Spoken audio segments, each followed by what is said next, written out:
going to okay, we'll start the meeting because we're going to have a few reports today, so it may take us a little while to get through them, so might as well get going. So we have a couple of regrets. We have regrets from Gil and from Lynn, so we thank them for that. All right, moving on to the approval of the agenda. Everybody's has the agenda. You had it since I think Friday.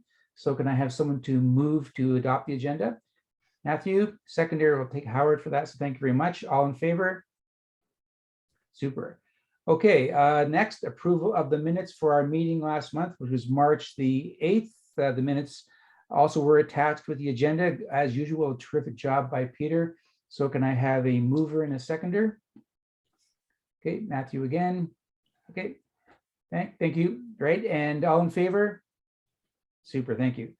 Okay, news and updates. I don't have any specific news to bring to the attention of the committee, but as always, I'll refer you to the excellent job that Howard does on a weekly basis for the CCGA newsletter. Does anybody have any items from that you want to bring to our attention? Howard. Just have to remember where the mute button is. I just wanted to draw people's attention in particular to a Lawyers Daily item that does a very good coverage of criminal justice issues in the federal budget. Throughout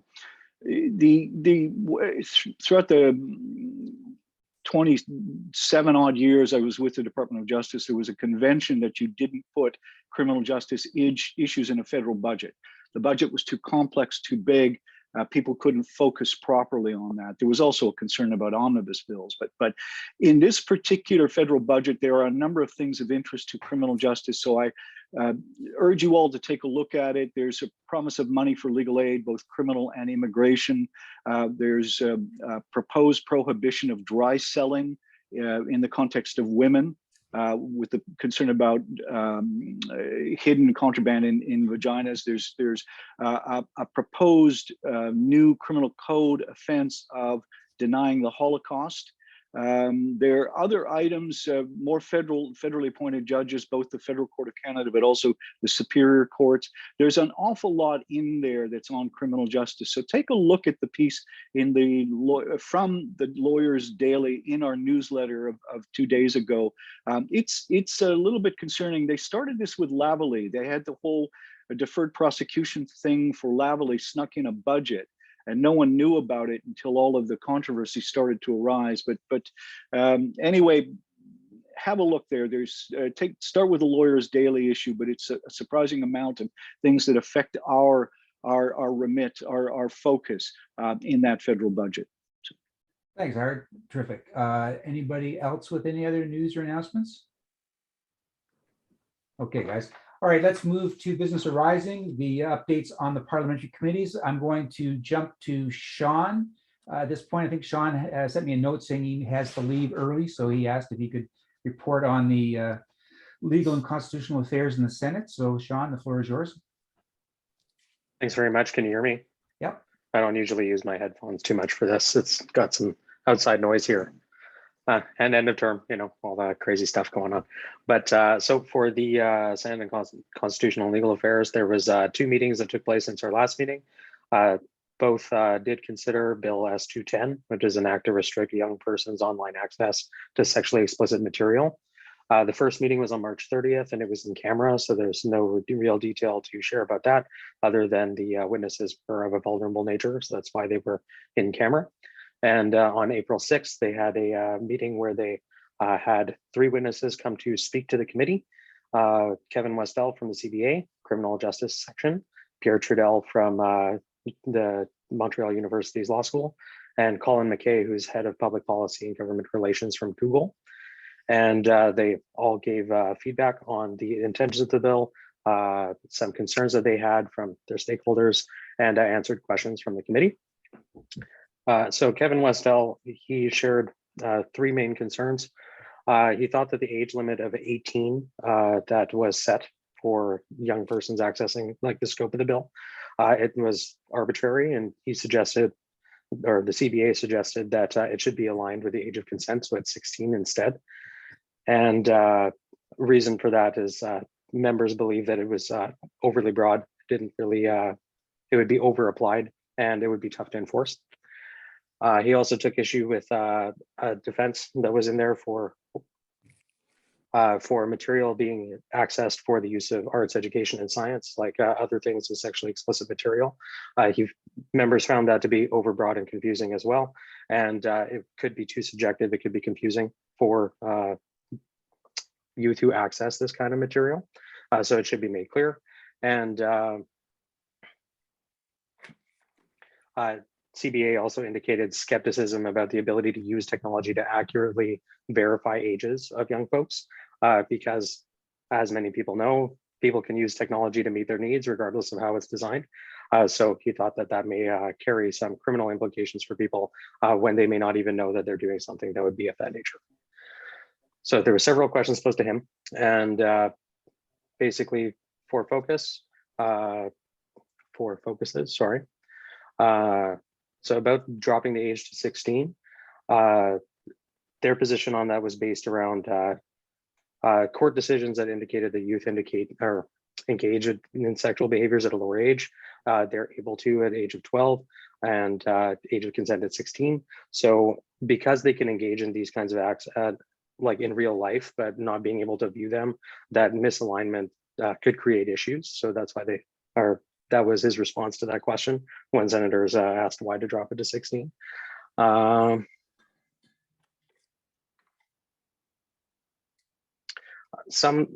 senators asked questions about whether or not a court challenge was going to come forward to this legislation. It seemed that was kind of coming through with his feedback, and he didn't confirm that, but kind of indicated that that could be percolating in the mix. So that was somewhat interesting to catch. And there was a lot of concerns raised about privacy because government would be accessing information about people accessing digital content. And Kevin Westall spoke about the right to be forgotten and privacy rights generally. And when asked about this or what his recommendation would be, it would be to ensure that government is fully transparent about all the stages of data access. So like where it's stored, how it's used, how it's deleted, everything like that. And that kind of aligns with dissenting opinions on this kind of stuff and other things of that nature. So, and as a sidebar comment from myself, it seems like that kind of stuff is addressed in C11. Hopefully that makes it at some point or another, but that's neither here nor there.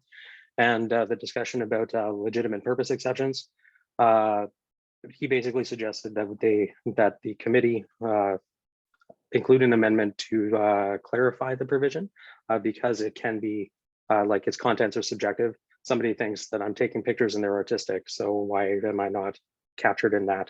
So clarifying provision just to be able to make that clear for the public, and that was his solution there. Pierre Trudel from the University of Montreal's Faculty of Law. Sorry, I'm not that French, and I really would just butcher it to even just try and say it. He basically spoke about the legal implications of the bill and how it's beneficial to move the law forward in this direction. So spoke about how it contributes to creating a due diligence expectation on service providers. And because those service providers are benefiting from these sites and users coming to them, he disagreed with the CBA's position on the legitimate purpose exception. He thought that not all content is harmful and that should be included the way it is. And it doesn't really need to be clarified. I was a little bit surprised about that, but neither here nor there. Advocated for the bill because it's a key innovation in creating dialogue between government and service providers.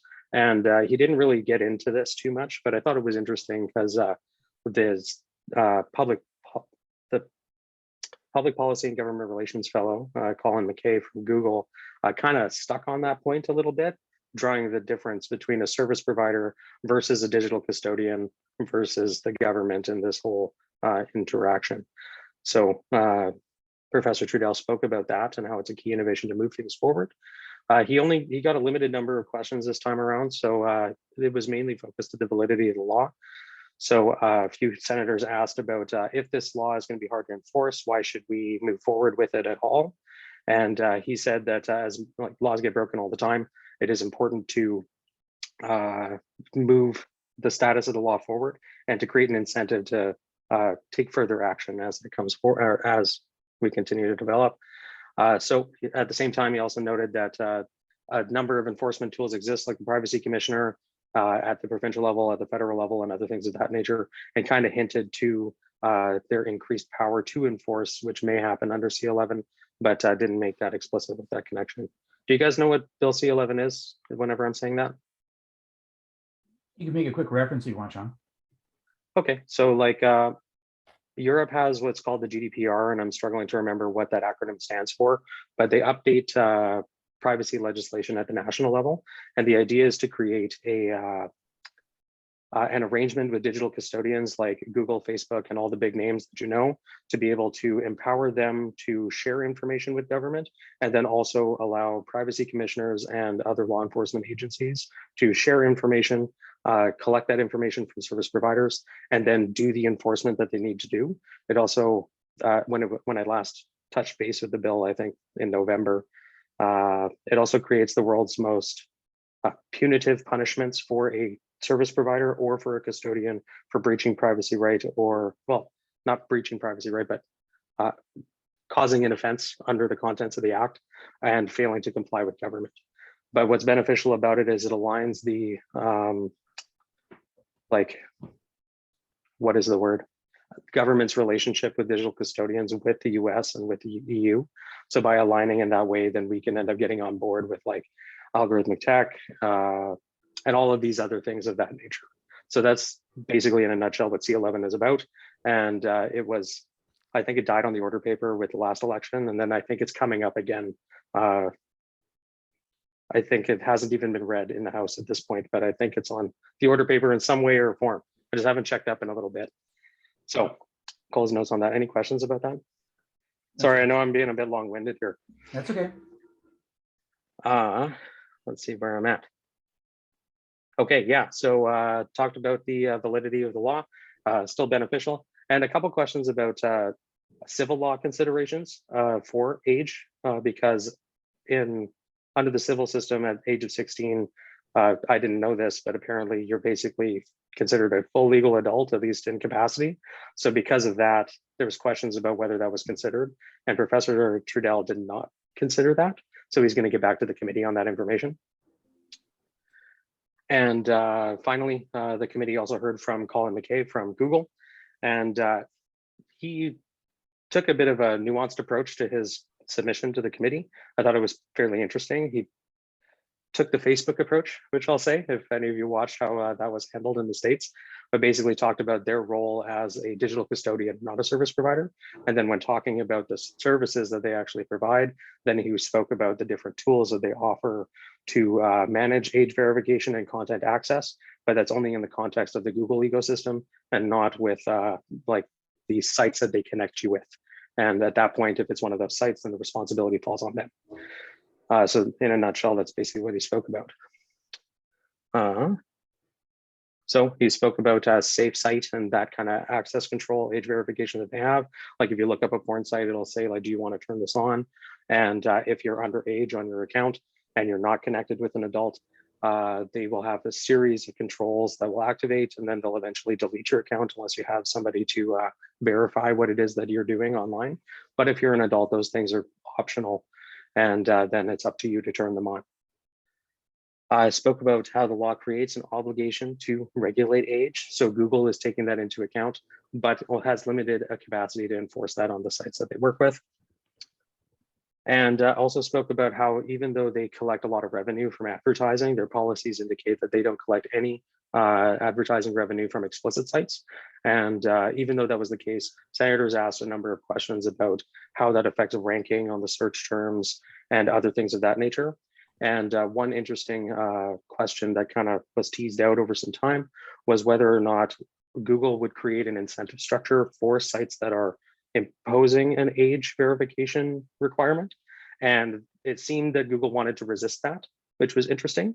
But at the same time, he committed to revisiting it and bringing more submissions back to the committee. We'll need to wrap this up, Sean.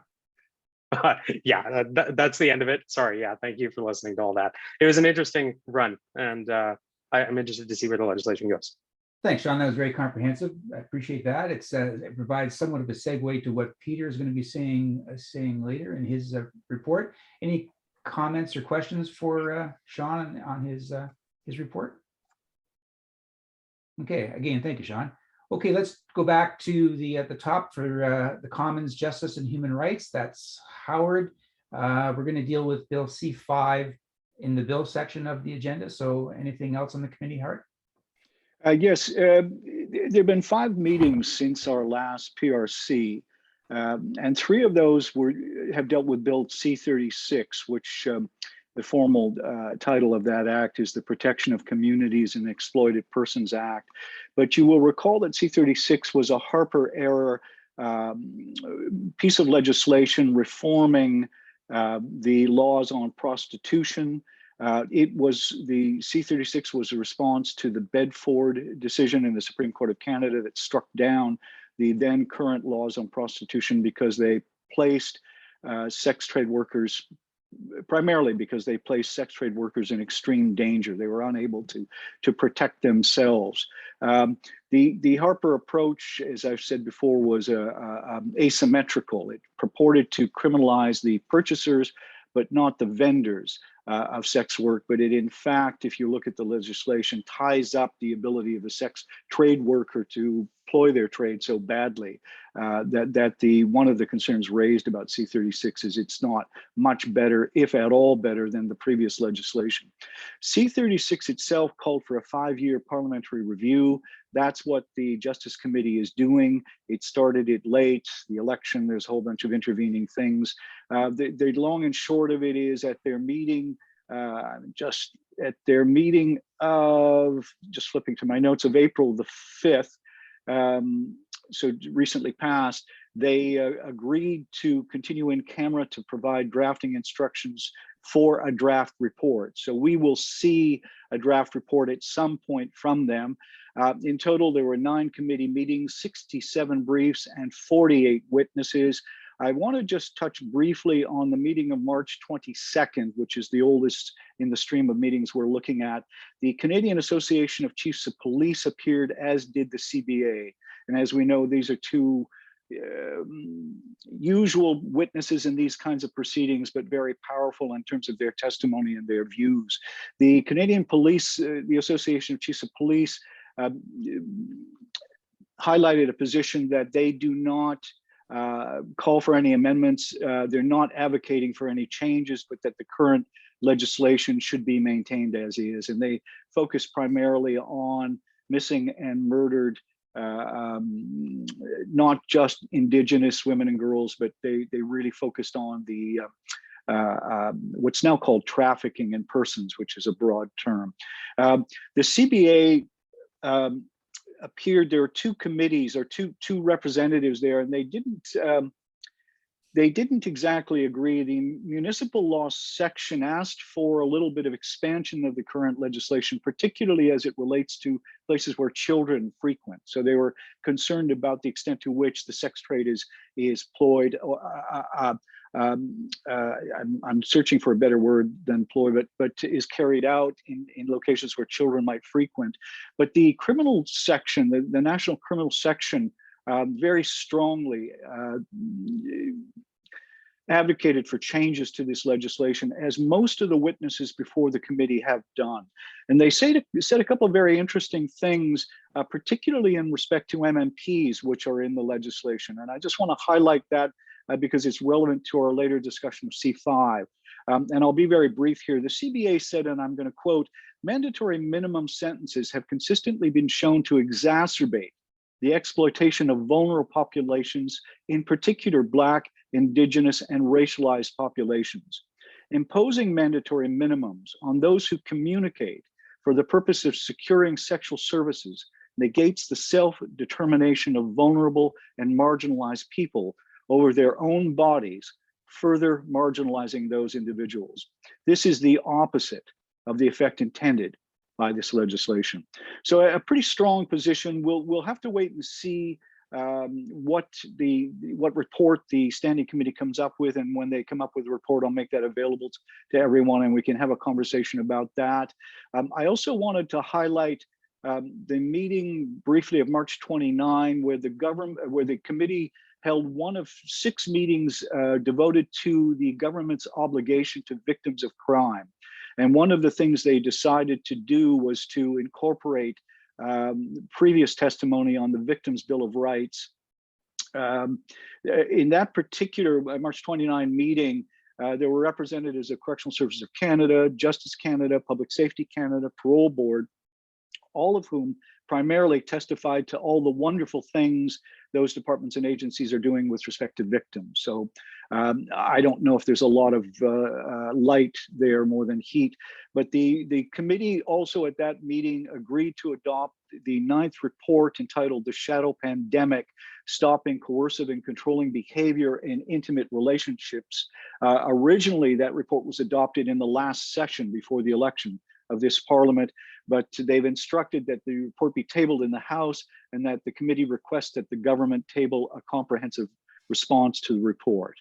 Now, just before I pass la parole, as they say en français, and I'm not very good at French, so pardon my attempt there to inject a little of the other official language into my report. The latest meeting of the committee was last Friday, April the 8th, and they started their study of C5, and we'll be talking about that in context of the brief. That, as you will recall, is the bill, the proposed criminal justice reform by the government dealing with mandatory minimum penalties, the conditional sentence of imprisonment, and there's a bit of stuff in there about diversion, particularly in the drug context. This meeting, as the opening meeting on C5, as is traditionally the case, the Minister of Justice appeared accompanied by a number of officials. I do not have access to the evidence or transcript, but I did put in the lawyers, in the CCGA newsletter from Sunday, a news clipping item that's quite interesting that detailed some of the conversation at that meeting. Particularly, there was a notable exchange from Robert Moore, who regarded it as a bit of an affront. I'm just seeing if I can quickly go to it. A bit of an affront to public safety that MMPs would be repealed. The minister's response basically was that MMPs are an affront to the obligation of the government to avoid discrimination, racializing, discriminating, overrepresentation of Indigenous, Blacks, and other racialized groups. So there was an interesting sparking change on that, and Minister Lametti seemed to focus his testimony primarily on the question of the extent to which MMPs regard in further over-incarceration of Indigenous, Black, and other racialized and marginalized groups. So the main point I want to draw from that, just before I stop, is that C5 has started now into the parliamentary committee process. We'll be talking in a couple of minutes about our draft brief on that. We have because Parliament has recessed for 2 weeks, the Easter holiday this week and next week, we have a window. If we can agree on and finalize the C5 brief, we can get it to the committee before it recommences its hearings on this bill. Sometimes CCJ, we haven't been able to move quick enough to hit that mark. It would be lovely if we could get our brief before the House committee rather than wait until after, because after, at least in terms of the House, once the committee opines, particularly when the House concurs in that committee, it's kind of over and done for the House. There's some value in appearing before the Senate, but if we could get this wrapped up in the next 2 weeks and get it to the committee, the timing would be very, very good, I think. So anyway, I'm going to pause there. If there are any questions, I'm happy to respond. Thanks, Howard. Again, very comprehensive. Any comments or questions for Howard? Super, thank you. Okay, our next committee is Commons, Public Safety, and National Security, and we'll call on Rob. Hi there. Can you hear me? Yep. Okay, great. I just using a set of wireless headphones for the first time here, so just making sure my audio is fine. So for this committee, there were 5 meetings, but not a lot, in my opinion, of value to us. So I'll just go quickly through what they did cover. So 3 of the 5 meetings were devoted to their study of gun control, illegal arms trafficking, and increasing gun crimes committed by members of street gangs. And this is a consideration of their draft reports. So it was not a play-by-play or any information on there, but what they're talking about in regards to their draft report. And then the fourth meeting was on the rise of ideologically motivated violent extremism in Canada, with the focus mainly on the influence of social media on that. And the fifth meeting, they commenced a study on the assessment of Canada's security posture in relation to Russia, and no evidence was available there. So that a very interesting topic, I'm sure, but even with evidence available, probably there wouldn't have been very much of direct interest to us. So I'll stop there unless there's any questions or any concerns. No, it's fine, Rob. Thank you. Anything? All right, guys. Lastly, for committees, it's myself on the Senate Committee on Human Rights. It's clearly the most inactive committee that we talk about. It only had one meeting since our last meeting on March the 3rd. And all it simply did was authorize itself to examine and report on such issues as may arise from time to time relating to human rights. And that was it. So there was no committee reports, nothing other than the fact that they're now going to be standing and looking for issues. So there's nothing to report, although it did indicate that the committee will submit its final report to the Senate no later than June the 12th, 2025, believe it or not. So there we go. So that's a very broad statement and really of no value. And that's it. So let's move on now to other issues. As is my practice, I'm not going to repeat the content of matters that have waiting briefs attached to them. Everybody has those identified in the agenda, so you can see them there. The next issue that just needs a brief comment is on Andrea's report to the Justice Report on confinement. So Andrea, if you want to just say a few things about that. Yeah, I think for the purposes of these meetings, we can probably remove that confinement report. Should be coming out in the next issue of the Justice Report, sitting with the editor right now. So hopefully that'll get out soon. Okay, thank you. All right, next we'll move to item G, which is the invitation letter for consultation on facial recognition guidance. So Peter has prepared a working paper for us on that. So Peter, if you can take it away. Thank you. I'm just trying to bring up my own copy of it here. Basically, Miles circulated yesterday. It wasn't his fault, it was mine. I was very late getting it into him. So I jumped in front of the bus on that. Basically, Lynn and I went through the initial draft that the Office of the Privacy Commissioner had sent out, the draft guidelines, and we've answered each of the questions that were provided from the OPC, and those are what you now have in front of you, or will have in front of you. I haven't opened them yet. What we're asking is if you would mind taking a look at those responses. The issue of facial recognition, that whole issue about FLR is, I think, very, very serious, and something that we really need to be paying a lot of attention to, especially with smart cities, et cetera, et cetera. Cameras are ubiquitous, and the ability to have all sorts of issues arising is equally as broad. That being said, the draft guidelines are strictly for policing. They don't include CBSA, which I think is a huge error. And also they don't even talk about the sharing of information to any great degree. And if you remember how the RCMP and CSIS, even the acts that they both are responsible for, have a terrible time about sharing information and how it can be done and not done. And there's been a lot of issues there. So that's not what this focus is, but that's a spin-off that the issue of information sharing is something that's very, very important for us to look at. What I'd like, the proposition that Lynn and I have is that if you take a look at our responses and comment, if you wish to comment on any of them, for, against, in between, or just add something, that's all fine. What we will then do is, hopefully before the next meeting in May, We will receive back responses. They can either come directly to me or Lynn or through the chair, whichever the chair feels is the best way of doing it.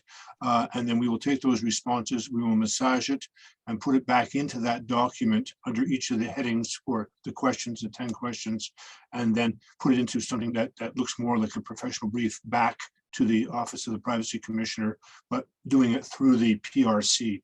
We would send that draft of the brief then up to Miles, and then for being put before the whole PRC, and then from there, I think it probably has to go back through the board, or I can't remember the process, but we follow our regular process. So that's basically it. If anybody does not have a copy of the draft guidelines, just let me know, and I'll be glad to send them out. I thought that they had gone out to everybody beforehand, but I can check back on my minutes and see if that was the case. If not, or maybe what I'll do is I'll just send Miles. I'll send you a copy of the draft guidelines that the OPC put out, and if anybody needs them, then you can forward them to the people. But that's basically where we're at right now.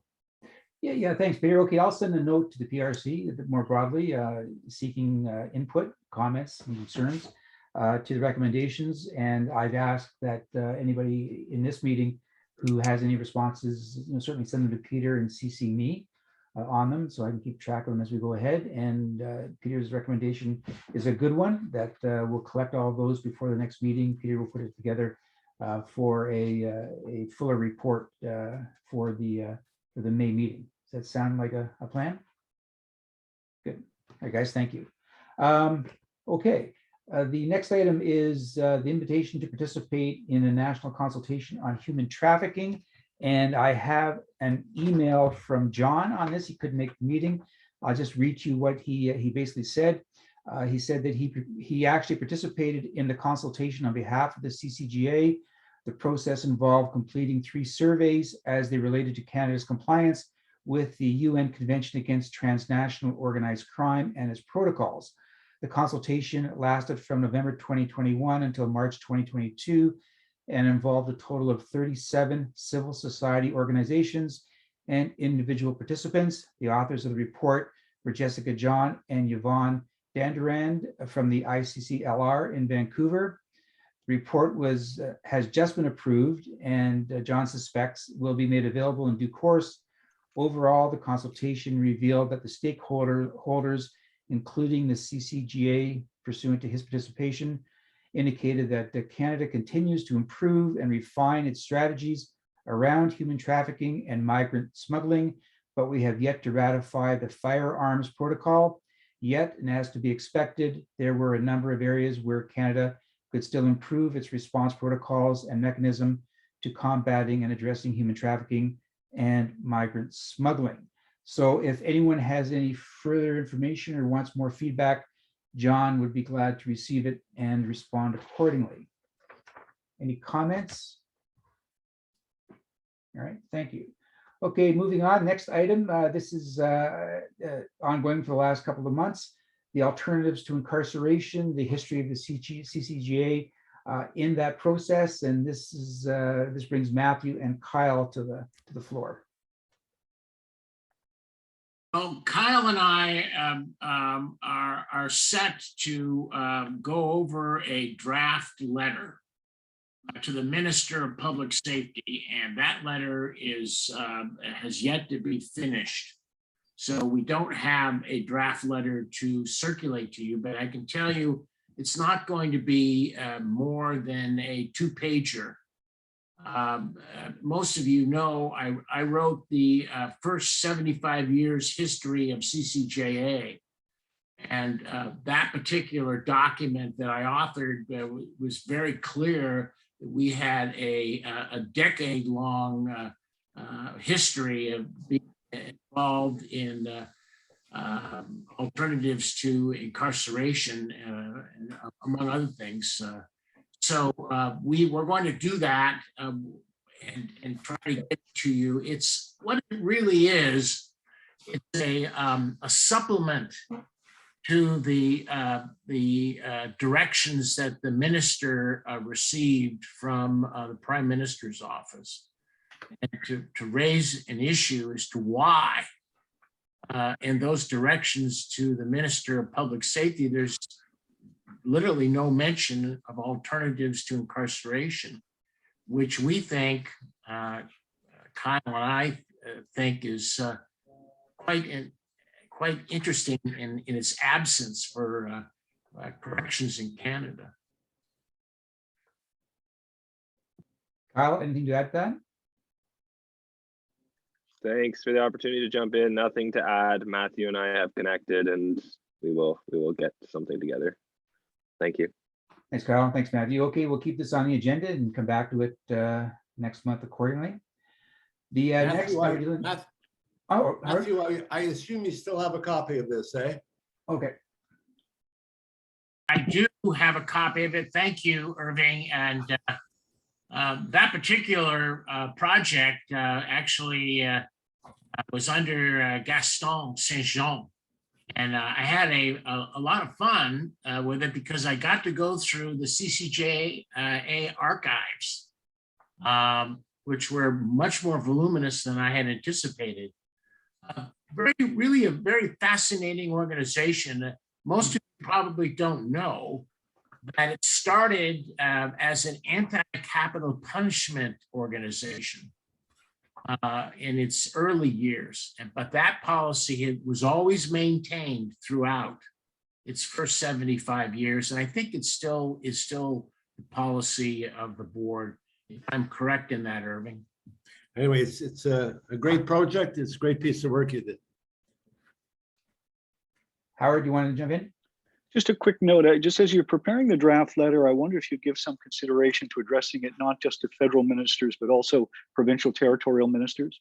Alternatives to incarceration as they exist in the criminal law per se would be found in the criminal code, but the provinces and territories have a whole sphere of influence in the administration of justice and corrections, where I think it's a message that needs to be conveyed broadly. We've done that in the past. We did that with some of our police powers work. Irving, you can correct me if I'm wrong, but just as you're drafting the letter, I would direct it to all justice ministers and public safety ministers and correctional ministers across the country. Howard, with respect to that fine suggestion, would you be amenable to a letter initially drafted to the Minister of Public Safety with CCs, copies sent to the justice ministers? Yeah. No, I think that makes sense, Matthew. Sure. Very good. Thanks, guys. Anything else? Oh, Just Brendan is trying to get into the Zoom call. I just let him in because he's on board for the next topic, as it turns out. Yeah. Thanks, Howard. I just didn't look up fast enough. Brendan, I apologize for the delay in letting you in. No problem. Sorry about that. I was having computer issues and I couldn't get on. You still have some sound issues, if I'm hearing correctly. No, just when you speak, I'm hearing some. It's not feedback, but it's kind of a reverberation in your voice. Is it better now? No, it's the same. You sound like Darth Vader. Oh, sorry. Let me try something. I'm sorry. I don't mean to interrupt the meeting. I'll try to fix this in the meantime. Well, you're up next, but I'll postpone that for a bit and then come back to you. Remind me to come back to you, please. It's you have your that little bit on Bill S4 in the Senate. So thank you. I will come back to that. So that was item. We just finished with the alternatives to incarceration, which is item 5I. 6A is what Brendan's going to talk to us about relating to enhanced use of technology in the court process. Item 6B, shifting the paradigm to invest in the community. Irving brought this to my attention. It's a discussion paper regarding reducing recidivism. Irving, did you want to say anything about that? No, I think it's self-explanatory. This was done by the National Associations Active in Criminal Justice. It's attached to the agenda. I think everybody has it. It's a pretty comprehensive piece of work. Excuse me. We worked on it. We, as a member of NAACJ, worked on it for months, literally. So They have not yet received a response from Minister Mendocino. We'll see what happens next. Super, thank you. Any questions or comments for Irving? Okay, so pending returning to Brendan, we'll move into the criminal justice bills under consideration, which takes us to the top, which is Bill C5. Howard has a brief for us in that regard. So Howard, please, floor is yours. Thank you, Miles. Did I turned my mute off? Yeah. I'm hoping Brendan will come on quickly because I want him to participate in this discussion as well. This C5 brief, which you've had, we sent out Sunday, started as a project that I worked on with our 2 pro bono student Canada law students, and they've made a great contribution to the brief you see. I have to say though as well that Miles had told me that Brendan had expressed an interest in C5, so I contacted him, and Brendan joined our team. And I have to say, Brendan's done sort of the lion's share of the work. So much of what you see before you is thanks to Brendan, and he's done a fabulous job. He's absolutely wonderful to work with. I hope he's not blushing. Of course, C5 is the brief. In my view, it's the most important criminal justice reform bill that the Trudeau Jr. government has introduced, not because of its breadth or how far it goes, but because of the 3 topics it takes on, which are critical criminal justice sentencing issues. Again, mandatory minimum penalties. Secondly, the availability of the conditional sentence of imprisonment as an alternative to incarceration, and the whole issue of diversion at the federal level, particularly in the context of drugs. So there are 3 very meaty issues. The concern I have primarily is that this bill doesn't go far enough, and we will talk about that in a minute. I'm going to hand off to Brendan to give you a bit of the context of the substance of the brief. What I really want to focus on before we leave you is the recommendation section, and particularly I have noted a comment on the first recommendation noting that there are different levels at which the CCJ can weigh in on this, whether we, for instance, propose or advocate for the repeal of all MMPs or most MMPs or more MMPs than are in C5. I know that views are divided within the CCJ. The CCJ has traditionally taken a position against mandatory minimums, but even that position was not absolute. And so that there are a number of our members, some represented here at the PRC, who would agree to repealing more or some mandatory minimums, but not all. Remember that, as I said, the C5 isn't extensive. It doesn't go a long way. And some of the offenses that carry MMPs that are proposed to have MMPs repealed are ones where the courts have already struck down the MMPs. So it's not bold reform, but it does propose to repeal all of the MMPs in the Controlled Drugs and Substances Act and some MMPs in the Criminal Code dealing primarily with firearms and tobacco offenses. And I think the tobacco offenses has a tip in it to the Indigenous peoples of Canada. The minister, as I've mentioned at the committee, and both in the communication material on the bill, really tries to sell the repeal of these MMPs as a response or a partial response to the over-incarceration of Indigenous, Black, and other racialized groups. I think that's only a partial argument, and I think the government is actually using it in a political sense, and I'll come back to that in a while. But just before I hand off to Brendan, again, as I said a couple of moments ago, this bill has now started in the committee. The committee is taking this week off and next week off. I've noticed that the CBA has already tabled a brief with the committee that is similar to the positions we're advocating in ours. I'd love it if we could get our brief into the committee before they return, if that's at all possible. I know it has to go through the board. I'm looking for a consensus position. It doesn't have to be the extreme one. We come back, I will argue, after Brendan has a chance, I will argue for the repeal of all mandatory minimums, but I'll hold my powder on that for a couple of minutes. Brendan, let me hand it off to you.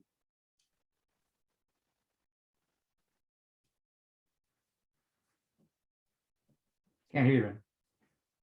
Can't hear him. Yeah. Is it better now? Yes. Sorry about that, everyone. And I apologize again for being late. I'll try to keep my comments as brief as possible to allow for more discussion. But working on this bill, along with Howard and two of his students. We looked at the various areas of the bill being proposed. Obviously, we speak about mandatory minimums, the conditional sentence, and diversion. So the short and sweet of it is with mandatory minimums, as Howard said, the CCJ has a position that is generally against mandatory minimums. And doing a little bit more reading, there are three main arguments that can be made. Firstly, mandatory minimums are quite ineffective at deterring crime. And that's oftentimes one of their major selling points, that they'll deter people from committing crime. However, research has shown, I don't want to say in every case, but almost very, very consistently, both in Canada and abroad, that these mandatory minimums are not able to deter crime. And in fact, actually, Tony Dube just sent out a criminological highlights newsletter, if any of you follow that, and there was a research paper from Oregon in the US that again found that mandatory minimums were ineffective at deterring crime, and in fact, in one case, crime actually increased after the imposition of mandatory minimums. The second large argument is that, of course, mandatory minimums incur incredibly high costs, both to the state and to those who actually live with the stigma of mandatory minimums. So it's been said that mandatory minimums can increase litigation in the courts. People are less willing to settle on a mandatory minimum. And as such, costs for the criminal justice system increase. And that's especially at a time when we all know, post-Jordan, that the court's spoken about a culture of complacency, a culture of adjournments, etc. So that's particularly preoccupying. The third argument against MMPs is a little more philosophical. MMPs undermine principles of proportionality and individualization of sentencing, both sort of cornerstones of sentencing. In instituting mandatory minimums, one issue is that, of course, they can trap people, they can include people, and they can be applied to people whose blameworthiness may not be at the level required. Of course, that is an issue because with this mandatory minimums, it takes discretion away from the judges to make the most appropriate, to fashion the most appropriate sentence appropriate. So just very quickly, those are the main arguments that I present along with Howard and the other students in this brief. Moving along to conditional sentences, the main issue that we want to discuss, or that we present in this brief, is that conditional sentences have been severely hamstringed essentially since their conception. Conditional sentences were designed to, among other things, reduce incarceration, both for the population as a whole, but also particularly for racialized individuals. Unfortunately, over time, like I said, the conditional sentence has been restricted, and it's never really been able to live up to its full potential. Some people argue that it's not a useful sentence.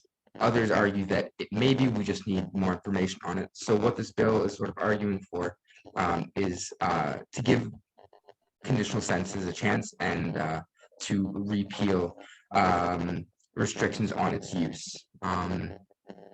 Sorry, that was going to a little bit of the recommendations, but Howard will come back to that. Finally, the third issue in this brief is speaking about diversion. The issue with diversion, of course, is that this bill allows, well, I shouldn't say allowed, this bill essentially suggests that Crown attorneys and police officers think about using diversion in case for drug possession, etc. The issue is a lot of these, I believe Howard has actually mentioned it, that in the desk book for Crown attorneys are already advised, or at least suggested that they should use these diversion measures.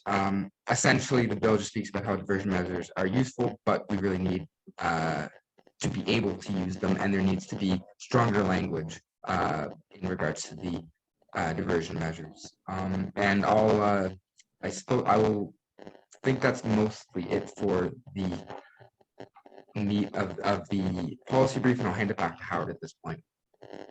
Thank you, Brendan. Okay. So well summarized. The evidence is quite overwhelming that MMPs do not achieve the effect that they are designed to or they were proposed to do, and in fact they produce in many cases a contrary effect. Have a look at the recommendations. I think that's the thing to focus on mostly. With respect to the diversion, I think the CCJ has always supported diversion. The problem with C5 is what we sometimes call a pious wish. It requires the police and the Crown prosecutor to consider, nothing else, to consider. We all know that there's a lot of diversion programming in the youth justice system, but almost none in the adult system. We're proposing there that we go a little bit step further and maybe require the court to ask the prosecutor why neither the prosecutor nor the police have diverted the case. And we're talking about simple possession. We're talking about very low level blameworthiness, where we've seen with respect to marijuana, it's now legalized. There's a big push to legalize the possession of small quantities of other drugs given the opioid and drug crisis. So we're just suggesting that we add a little bit of meat to that, and maybe have the judge say to the Crown prosecutor, have you considered diversion? Did the police officer? And why aren't you going that route instead of proceeding with a charge of simple possession? And that would put it on the record in the court and require the Crown to have a ready answer for that. Just to push it along a little bit, we also have a line in there about asking the federal government to get more serious about devoting resources to adult diversion in the adult system. And I think these are essential things, small but critical. With respect to the conditional sentence, you know, its history, I remember it all too well. It was designed, and Julian Roberts, you may know, a criminologist, was involved in the design of it. They were looking at the time in the Department of Justice for an alternative to incarceration that wasn't a fine or probation, the very low end of the sentence range. They were looking for an alternative. It was enacted, judges liked it, and then the politicians started to close down because we saw the press highlights talking about someone getting house arrest for a terrible crime. So there were waves of attempts to curtail that sentencing alternative by both the Liberal government at the time and subsequently by the Conservative government. We think that option has to be given a chance. We need true alternatives to incarceration. As Matthew is alluded to, and Kyle will tell you, Canada has nothing to be proud of. Our rates of incarceration are low only when you compare them to the United States of America, which is the home office of incarceration. We have nothing to be proud of, and we need to be doing something about that. The conditional sentence has potential. We should give it a chance to work by removing more of the restrictions on it, including, I gave one example in the brief. There's a thing in there that says you can't use a conditional sentence of imprisonment if there's an MMP. Well, if it's a conditional sentence of imprisonment, why couldn't you have something less than 2 years as a conditional sentence of imprisonment and have that sentence operate notwithstanding an MMP? So anyway, there's room for, I think, improvement there on the bill. With respect to MMPs, I know there are difference of opinions, and I respect all views on that. I would argue that all MMPs should be repealed.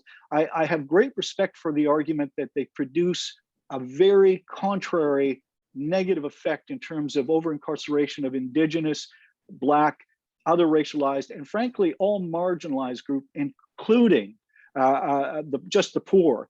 Kyle has co-authored a wonderful paper on MMPs that helps inform their negative impacts on the criminal justice system. But what I would argue is simply this: it's a bad tool, period.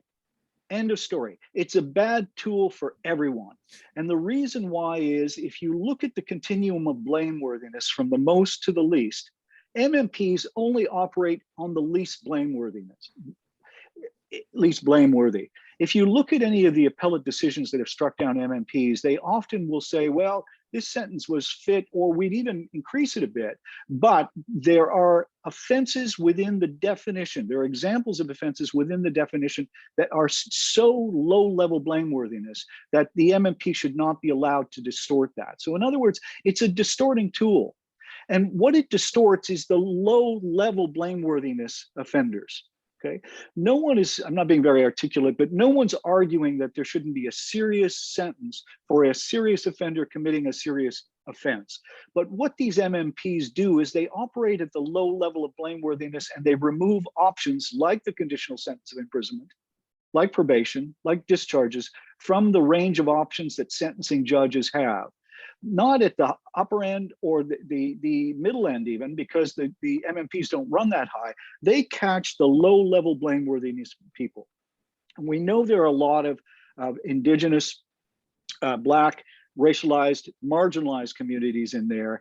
But frankly, it just, given the breadth of the definition of almost every offense in the criminal code, they're so broad they can be committed on a whole number of circumstances. And then Chief Justice Beverly McLaughlin made this point well, and we have the quote from her in our brief. It was also in the Library of Parliament brief as well. But to me, it's simply a bad tool that distorts sentencing at that spectrum, the lower level of blameworthiness, where we shouldn't be. We should be giving judges every possible option to impose a non-custodial sentence. And that's where it catches people. And so regardless of what you think about anything else, it's just an unnecessary and distorting and unjustifiable tool. Kyle, I know I'm calling you out without any bit of warning, but you did such an excellent paper when you were with the Department of Justice. Any thoughts to add to that? I have few substantive comments other than my big picture strategic question would be, are there any other points in the paper or in the brief that would benefit from some attention? So I just ask, I do have the intention to review or like sit down and read it. But so my question, is there anything other than kind of determining the scope? Is it all or some or just a few that would benefit from attention? I suppose my only comment would be, and I know everyone on this call, I'm sure is aware of it, but in the broader public discourse of mandatory minimum punishments, people think mandatory minimum terms of imprisonment, like that's the shortcut. But when and if the boundaries are pushed, the abolishment of mandatory minimum punishments, like most notably, would impact impaired driving, right? So then that gets into a really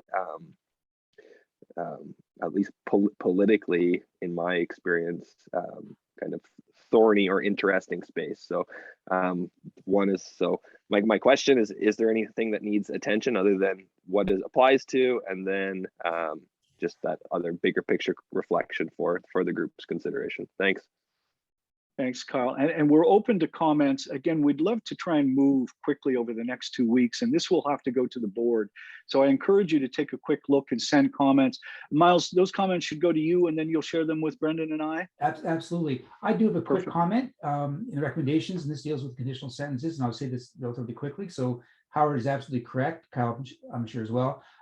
When they were introduced in the late 60s as a broad overview or a revision to sentencing, and that took place in 96 and forward.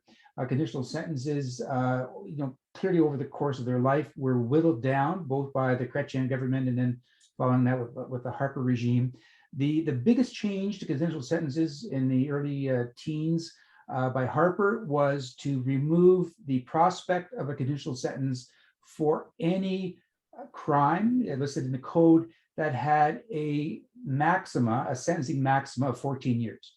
So that removed a ton of potential crimes where a conditional sentence could be used as a sentencing tool.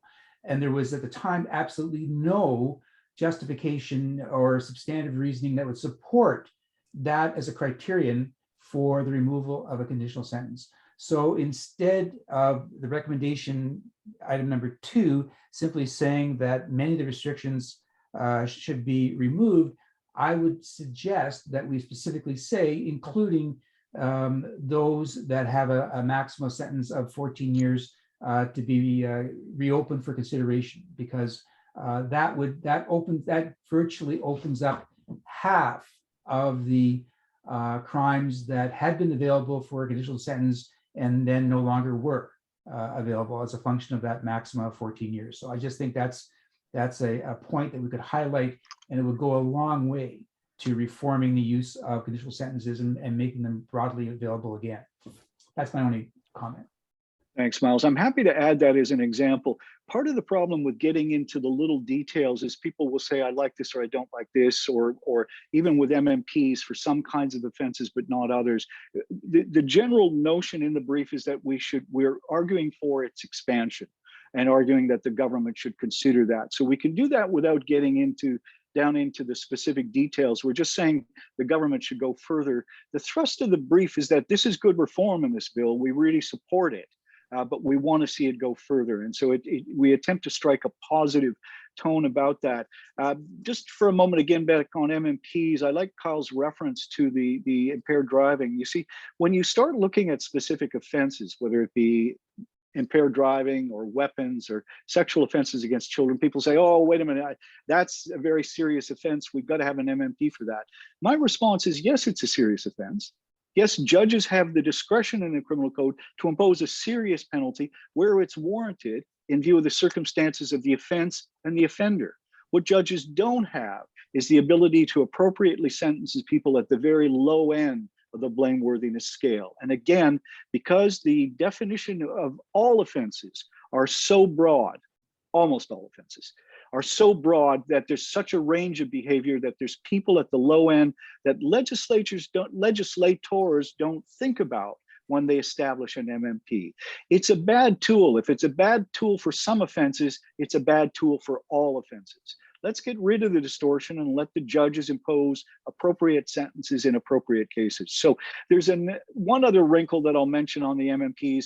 There's a reference in the recommendation section that we don't actually have to propose the repeal, but we could enact an override so that all MMPs that exist other than the ones that are being repealed in C5, they could add a provision, and Kim Pate had suggested this in her bill, which Senator Jaffer is now sponsoring in the Senate, that there would be an ability to override, not repeal MMPs, but say in appropriate cases where the judge considers it's essential in the public interest. There's all sorts of proposed wording that the judge can set aside the MMP for that particular case. That would also be another tool that we could use rather than the more stark choice of saying we propose repeal of all MMPs.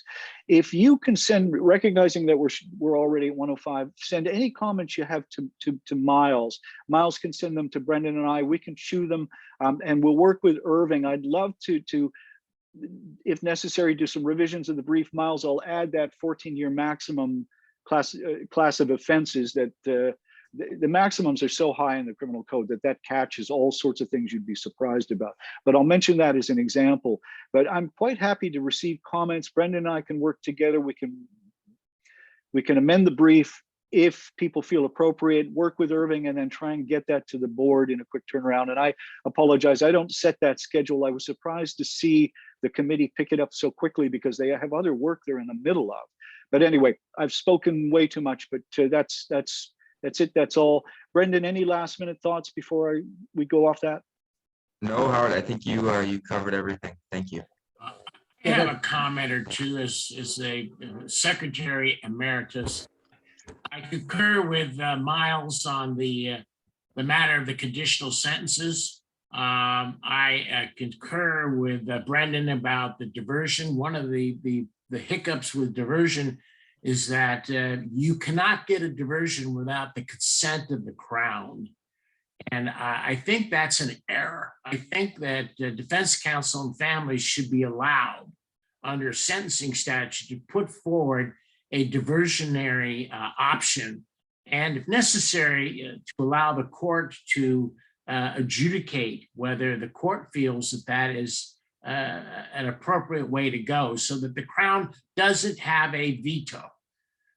Finally, as with respect to procedure, I agree with Howard that we should allow a short period of time for the PRC members to comment on the brief, and that automatically then it will go to the board within a short period of time to put this forward as soon as we can.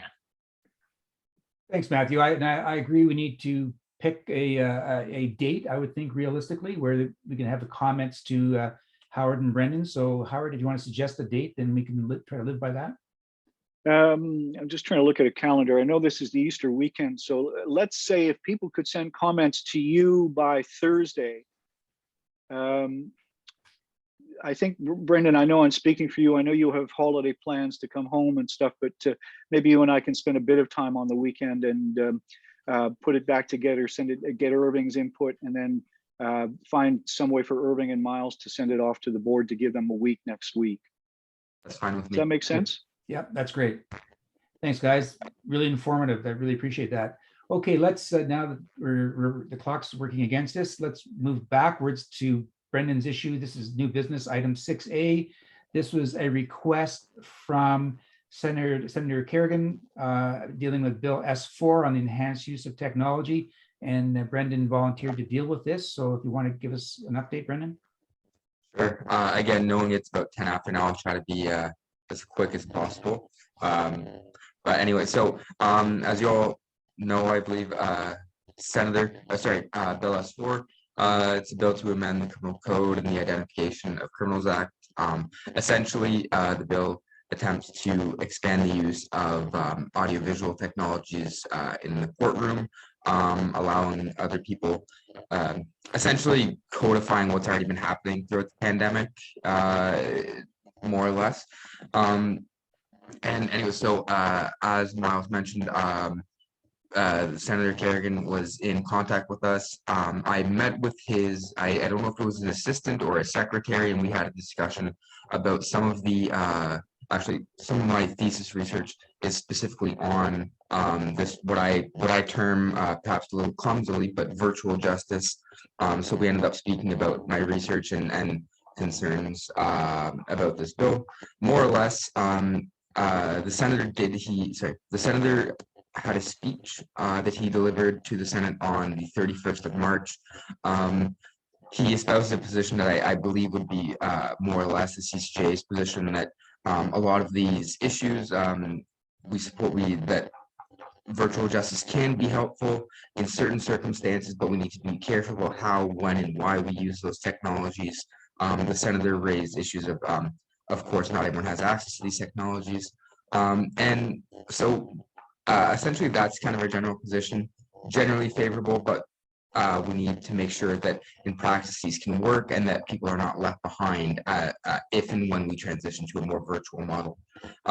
With that said, I believe the bill has been sent to committee, and the senator was hoping that the CCJ might present a brief to the committee.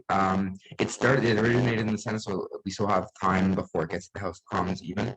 But all that to say that I have actually started the brief, and I've been discussing with Howard about how to move forward on it, because it is a little criminal justice procedure. There's some stuff that me not being a lawyer, I'm less familiar with.